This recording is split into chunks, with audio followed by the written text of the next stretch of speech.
memandang wanita yang bukan muhrimnya itu hanya diperbolehkan ketika mau khitbah. Ya, sekarang ini sudah nggak seberapa ini ya, gitu. Yang zura, jadi kalau memang memungkinkan untuk melihatnya, kalau ingin kamu harus melihatnya, ya maka silahkan melihat untuk calon istri yang akan dinikahinya, yang akan dikhitbahnya. Ma yad'uhu ila nikahiha, terhadap apa-apa yang memotivasi seseorang itu untuk menikahinya. Ya, ketika ini dimungkinkan maka fal yaf'al, ya, silahkan laksanakan. Tapi kalau tidak apa-apa. Jadi para santri itu biasanya ketika mau nikah itu tidak mengenal satu sama lain, ya, dijodohkan oleh kiainya, oleh ustadznya. Nah itu boleh, tapi dianjurkan juga ya untuk menyaksikan. Sebatas apa? Nah ini ya, tidak terus menyaksikan semuanya, itu tidak. Para ulama sepakat yang disaksikan itu sebatas muka dan telapak tangan. Kalau Imam Hambali itu malah cukup muka saja, ya, tangan tidak boleh. Ya, ada juga yang berpendapat hanya tangan saja, jadi hanya tangannya begini, wanitanya ditutup cadar, gitu. Iya. Kalau memang muka, ya sudah muka ini saja, dengan kaidah ketika sholat itu kan kecuali muka dan telapak tangan.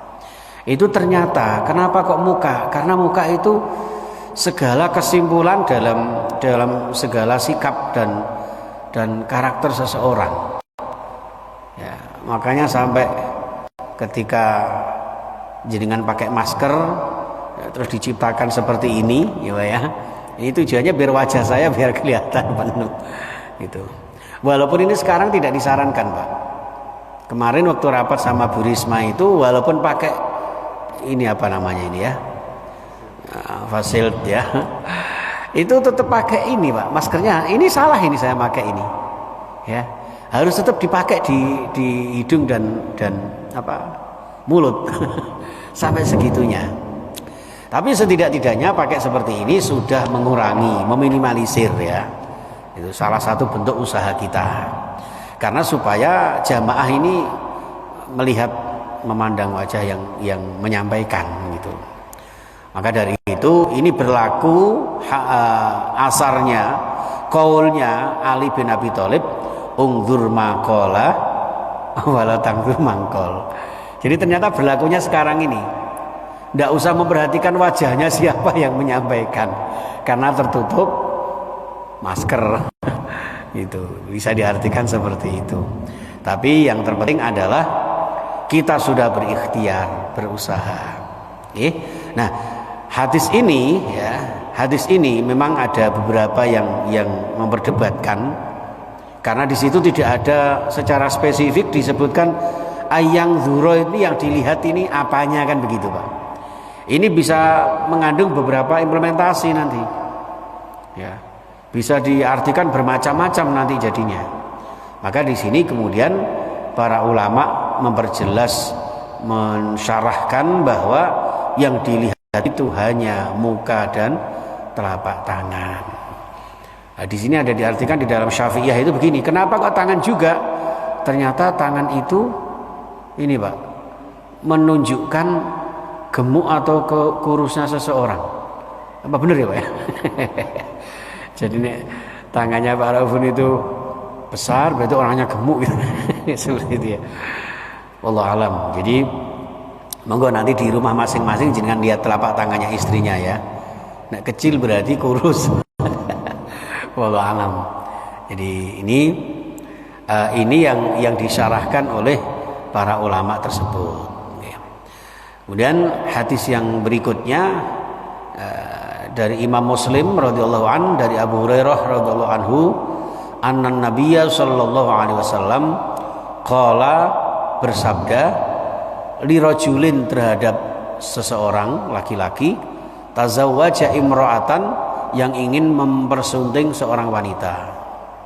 Ditanya begini, wahai laki-laki, anadzarta ilaiha, kamu mau menikahi orang itu, wanita itu, apakah sudah kamu lihat? Ini dawuhnya Rasulullah. Dijawab oleh sahabat itu, la, boten ya Rasul. Tidak ya Rasul. Qala, maka Rasulullah bersabda, idhab fangdur ilaiha. Nek ngono budalon neh mara nang areke nang omahe delok dhisik. Ya, fangdur ilaiha, maka lihatlah. Sekali lagi, syarahnya hadis ini adalah dijelaskan di dalam hadis sebelumnya, bahwa melihatnya hanya batas muka dan telapak tangan. Jadi idealnya memang seorang wanita itu tertutup semua, ketika harus terpaksa dibukanya hanya batasan-batasan tertentu. Ini yang dua hadis ini dengan nada yang sama. Satu hadis lagi jamaah sekalian, wa ani bin Umar radhiyallahu an, dari Abdullah bin Umar, qala Rasulullah sallallahu alaihi wasallam, meriwayatkan dari Rasulullah, la yahtub ba'dukum ala khidbati akhihi hatta yatrukal khatibu qablahu au ya'dzana lahul khatibu.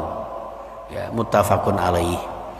Jadi ini yang la yahtub, jangan sampai ba'dukum, salah seorang di antara kalian itu mengkhidbah, melamar seseorang, ala khidbati akhihi, terhadap wanita yang dikhidbah saudaranya. Saudaranya ini dalam arti orang lain, Pak. Ya, yang sudah dilamar oleh orang lain. Apalagi saudaranya gitu maksudnya. Hatta yatrukal khatibu, sehingga orang yang sudah melamar sebelumnya qablahu itu ya, hatta yatruka, sehingga meninggalkan sob al khatibu, pelamar, qablahu, sebelumnya. Kecuali kalau pelamar sebelumnya itu sudah membatalkan ya, atau meninggalkan, au ya'dzana lahul khatibu, atau mengizinkan. Wis timbang aku gegeran karo Pak Yanto misalnya gitu. Pak Yanto kan durung duwe misalnya. Wis tak ngalah ae, tak kena Pak Yanto, lah tak izinkan. Gitu, misalnya Luna Maya gitu ya. Wis sampean pek Pak Yanto. Itu baru boleh. Jadi ini hadirin sekalian. Ini bab pernikahan ini memang harus kita pahami betul, mulai bagaimana kita mengkhidbah seorang wanita dan sebagainya ya Pak ya. Sampai kemarin di konsultasi nikah itu Pak, ada seorang yang sudah pisahan dengan suaminya 21 tahun, bayangkan Pak. 21 tahun, tapi masih tinggal satu rumah. Kenapa? Karena sang suami ini tidak melaksanakan hak-hak sebagai suami sebagaimana mestinya. Lah sang istri mau mengajukan cerai, tapi sama suaminya tidak boleh. Tidak, pokoknya. Nah kalau nggak diizinkan suaminya kan nggak bisa cerai Pak, ya kan? Nggak bisa terjadi cerai itu, gitu. Sehingga selama 21 tahun itu mereka berpisah tapi belum talak. Ini secara syar'i harusnya masih sah ini. Yang aneh lagi, si wanitanya ini ya, karena lama, anggap saja sudah, wong aku sengajukan cerai kok, akhirnya nikah siri sama orang lain. Allah, ya kan? Nikah dengan orang lain, Pak. Ya, nikah siri sama.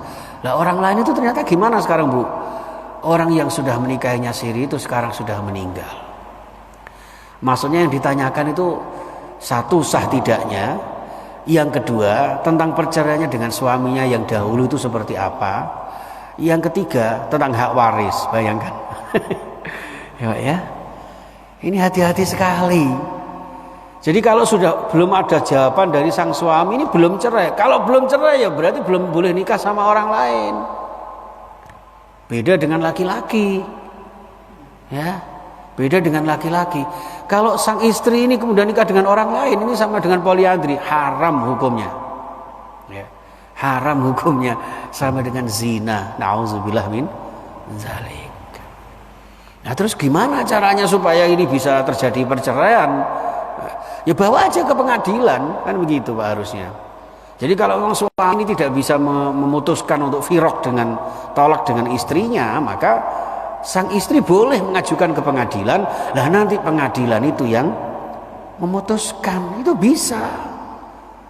Lah kalau diputuskan sendiri ya, mengambil kesepakatan sendiri kemudian dia nikah dengan orang lain, waduh, astagfirullah.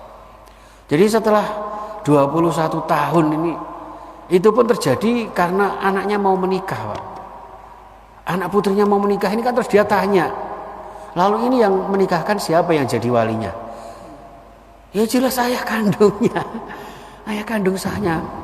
Sampai seperti itu, Pak. Jadi di masyarakat ini, inilah perlunya kita jangan sampai terjadi perzinahan sepanjang masa turun temurun, ya kan? Terjadi katakanlah hukum yang tidak sah dalam sebuah rumah tangga.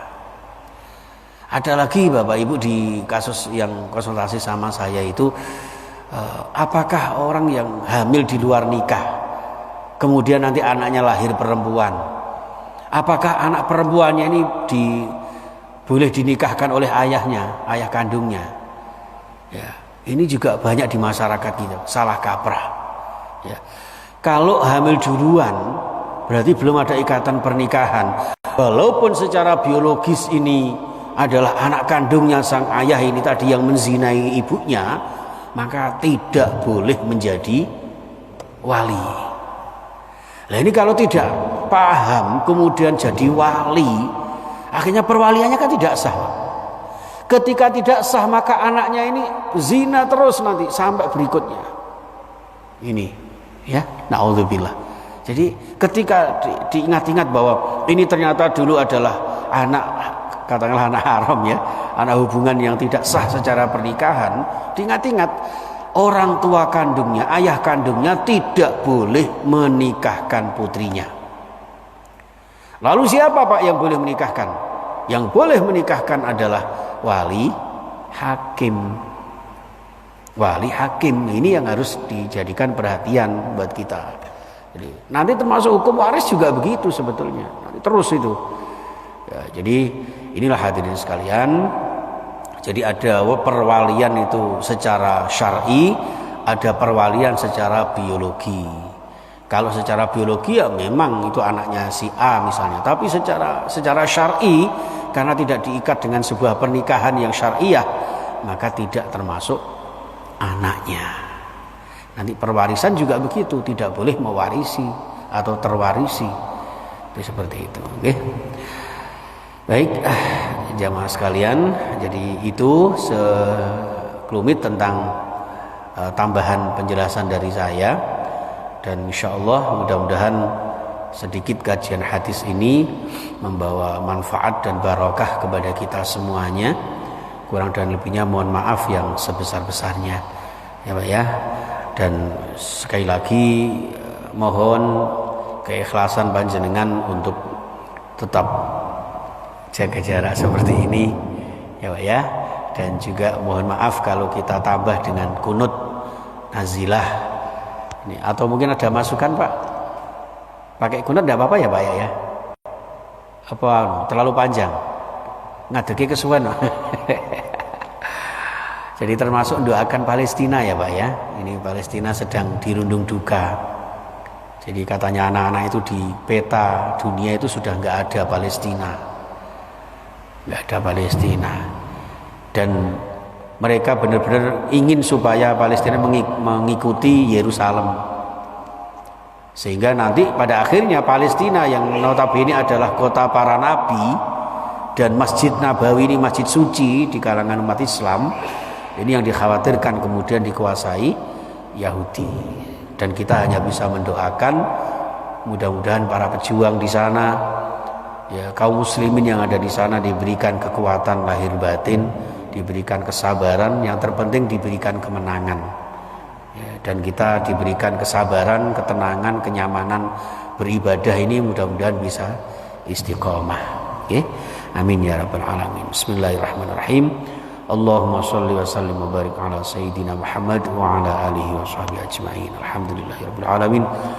Allahumma ighfir lana wa liwalidina warhamhum kama rabbawna shighara. Allahumma anta syafi la shifa illa shifauka اشفنا وإياهم اشفنا وإياهم اشفنا وإياهم شفاء لا يغادر سقما اللهم سلمنا والمسلمين وانصرنا والمسلمين وانصر المجاهدين في فلسطين وسائر بلاد المسلمين اللهم أعز الإسلام والمسلمين وأهلك الكفار والظالمين والمشركين والشيوعيين واليهوديين الملعونين برحمتك يا أرحم الراحمين اللهم أعنا على ذكرك وشكرك وحسن عبادتك يا الله اللهم ادفع عنا البلاء والغلاء والوباء والشدائد والمحن وجميع الأمراض والفتن ما ظهر منها وما بطن.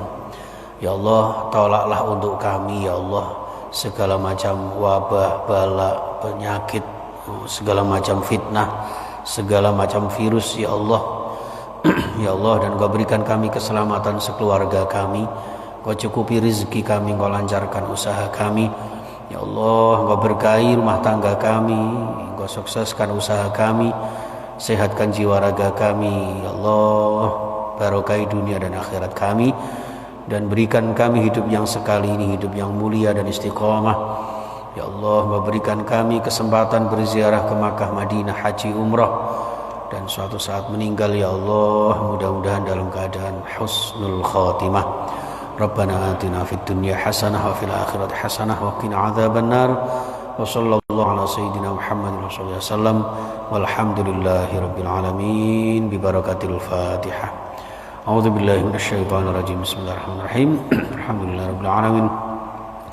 Ar-Rahmanir Rahim Maliki yaumiddin iyyaka na'budu wa iyyaka nasta'in shiratal mustaqim shiratal ladzina an'amta 'alaihim ghairil maghdubi 'alaihim waladdallin amin. Matur nuwun, kurang lebihnya mohon maaf. Subhanakallahumma wa bihamdika asyhadu an la ilaha illa anta astaghfiruka wa atubu ilaik. Assalamualaikum warahmatullahi wabarakatuh.